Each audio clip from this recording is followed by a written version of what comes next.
This year at Brighton Women's Centre, we have been celebrating our 50th birthday. Looking back at our history, we've seen a tale of tenacity, strength, and most of all, survival.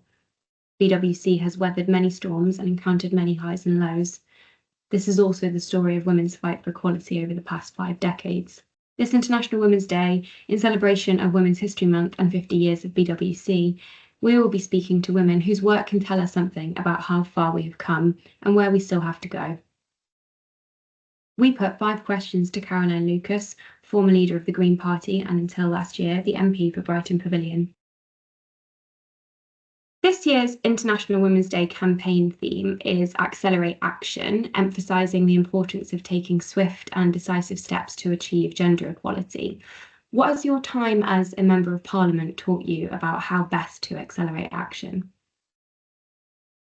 I think in my 14 years as a Member of Parliament, I have really understood how important it is to accelerate action. Too often we've got a whole set of targets and timetables and processes and policies, and yet there's no momentum behind them. And indeed, I was just looking at some data from the World Economic Forum that suggested that at the current rate of progress, it'll take until 2158 to reach full gender parity globally. That's roughly 5 generations from now. So accelerate action is exactly the right focus. And in terms of what my experience in Parliament has taught me about how best to do that, I think top of my list would definitely be building cross-party alliances.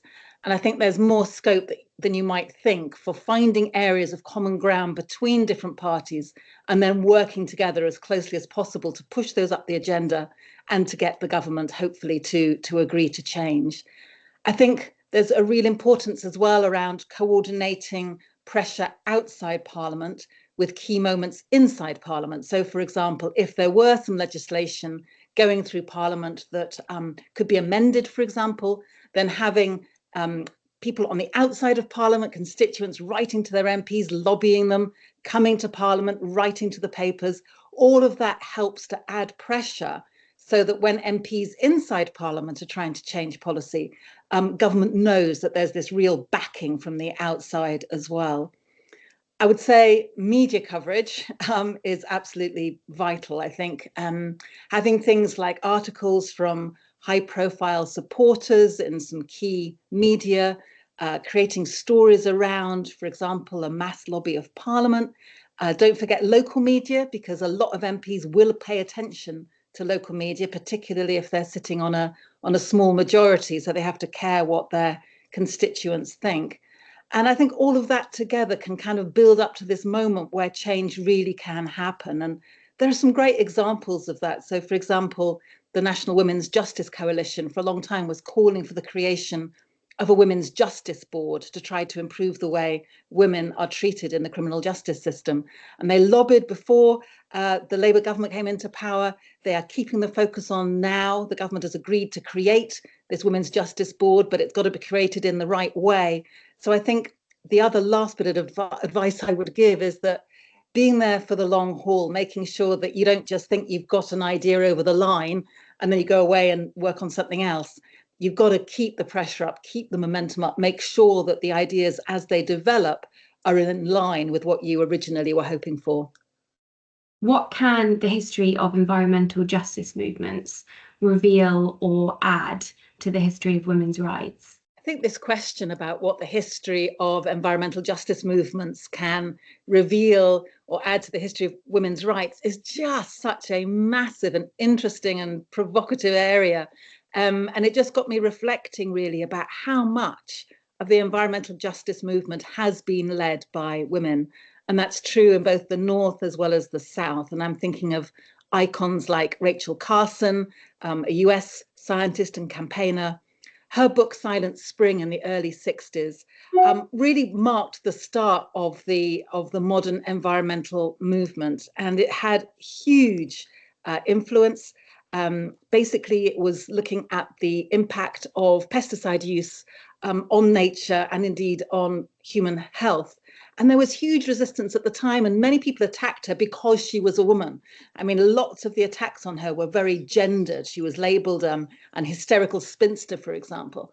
but further studies absolutely did vindicate her findings. But I think that was an early example of ecofeminism, really, that understanding that it's the same system of patriarchy that is exploiting both our natural environment and that is also giving rise to a system of domination which undermines women's rights. In other words, those same power structures are at work. And there was some amazing work from early feminists like the American Susan Griffin, who really shone a spotlight on those connections.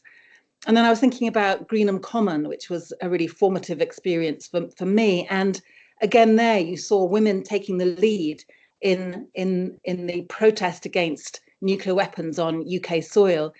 I mean, that was, decades ago, but I think you can see some of those same early tactics being used by organizations like XR later.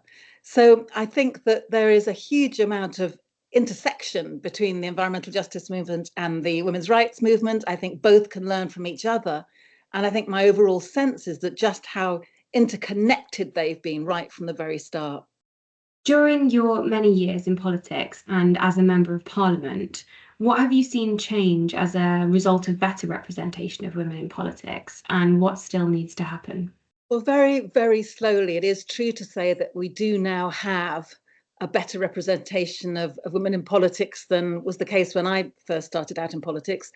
It's not good enough, but it has led to some differences and changes. And I guess what it's led to most of all, in my view, is a kind of a change of the conversation, a change of the issues that are on the agenda. And so, for example, in the early days, no one thought about thinking about, how, for example, austerity, financial cuts, would hurt men and women in different ways. Nobody really thought about the gendered aspects of our economic model. Nobody thought about how the care system treats women and girls differently from how it might treat men and boys. No one really thought about just that whole gamut of social issues that just were not on the agenda unless women were there putting them there. Thinking of things like violence against women, thinking about the vital network of specialist refuges, looking at the role of women's aid and so forth. It took women to put those things on the agenda. So I would say that you can definitely see that there is a markedly different agenda that is now being debated in Parliament than was the case when it was completely dominated by men. I mean, believe me, it still is dominated by men, but a lot less than was the case when I first started out. BWC turned 50 during the last year. As we've looked back at our history and archives, we've seen a story of tenacity, commitment, and often of survival, both for our organisation and for the women across Sussex that we meet.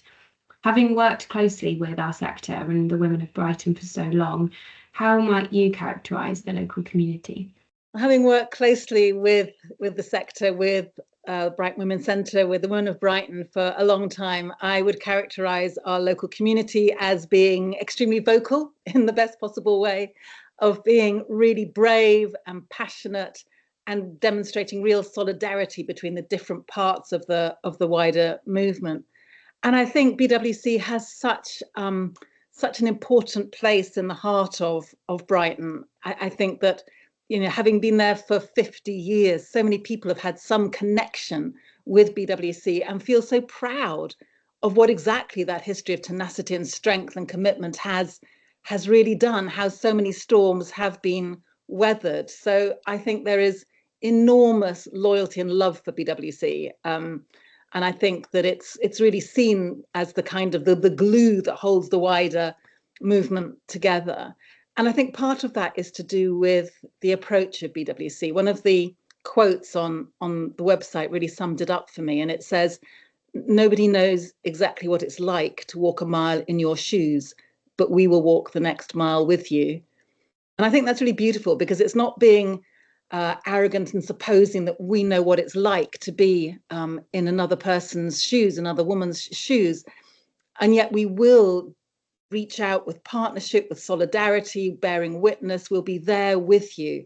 So in a sense, it's quite a humble thing to say, but it's also a brave thing to say. And I know from speaking to so many women who have lived experience of abuse and who have had so much support from BWC, I know just how much difference the people who work for BWC have had on women's lives. And I think one of the most moving things in my experience as a constituency MP has been when I've come along to BWC and heard those direct testimonies. I mean, it is just the most empowering, moving, beautiful thing to hear. So I just want to take this opportunity to thank BWC for all of the amazing work that you've been doing.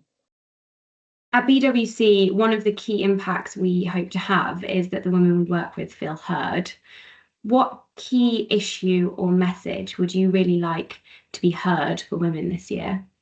I think the key message that I would like to be heard for women this year is just a reminder that violence against women and girls is not inevitable, that it can change, and that there are millions of people out there working for it to change, and that there is hope, in the sense that we know that given sufficient political will and resources and focus, we can build safer lives for everyone. I think clearly it's absolutely essential that women with lived experience are absolutely at the heart of proposals of how services should be improved, for example. But I think at a time when, according to a recent NAA report at the end of January, the epidemic of violence against women and girls in the UK is in fact getting worse, that the Home Office is not connected to the rest of government in a very good way, that there's a disjointed approach. I think it's very easy to feel as if, you know, are things going to change? And I think it's so important to believe and to know that so many people are working for things to change, and that violence against women and girls can change and must change. It's not inevitable, and that there are so many people working together in solidarity to try to make that happen. And it just feels important to remember that at this moment.